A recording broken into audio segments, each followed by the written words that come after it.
let's try to keep this short. First of all, P5E1. Why do you want it and how to get it? This weapon gizmo gives you a 0.1% damage increase.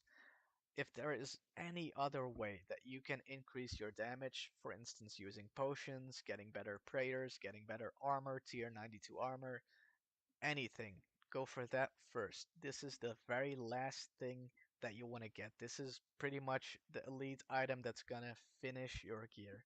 If you don't have tier 92 gear yet, then don't even bother with this. You don't want to put this on tier 90 gear, since the increase from tier 90 to tier 92 is bigger than this gizmo is going to increase your damage output. So this is a very, very small increase in damage. Um, this is pretty much an elite item that you want to go for if you have nothing left to spend your money on. You just have a lot of money sitting there and you can't do anything with it. This is something that you might want to go for.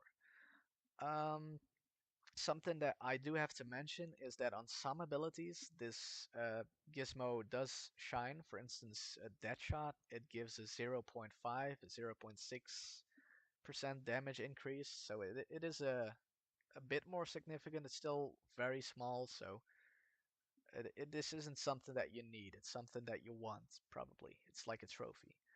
Um, there are two limitations to P5E1 over P4E2. P4E2 is still a very good gizmo, even though it's slightly worse than P5E1, but there are occasions where P4E2 can be better. First, first one is for taking. If you are using magic as your type of attacking, then you might want to consider going for taking over using P5E1 because P4E2 just allows more damage when you're ticking. Pretty much from what I've understood, the standard attack just gets a bigger damage increase from P4E2.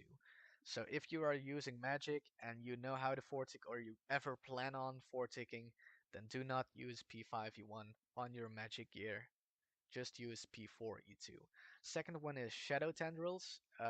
Shadow Tendrils is an ability where P5E1 doesn't give you a damage increase over P4E2. P4E2 is better if you are using this ability. However, there all the other abilities are better with P5E1. So only this ability gets a better increase from P4E2. So I think that P5E1 is still better overall, and you might not even be using Shadow Tendrils. I don't know if this is a well-used ability. I don't use it, so just you have to decide that for yourself. You might want to consider this.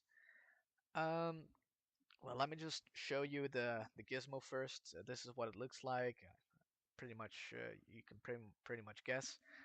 Um, the way I got it was at first I started using one Armadillo component, which didn't give me any results. I got some P4E1 gizmos, which like told me that I was close, but still far off.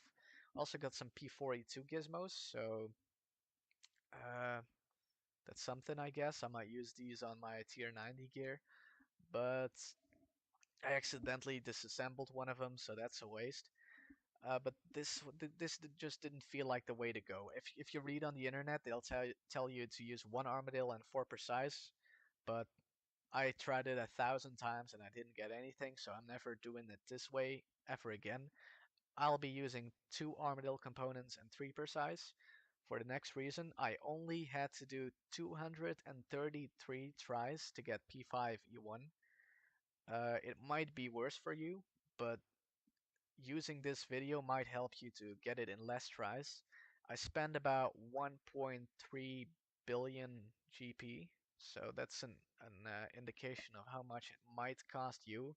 It could possibly cost you more if you don't get as lucky as me. Well, I, I don't really feel lucky after spending 1.3 billion GP on this, but perhaps this video helps. I hope it does. I guess I've pretty much said everything. I'll still tell you about the setup that I used. I used Armadillo on the bottom and on the right side.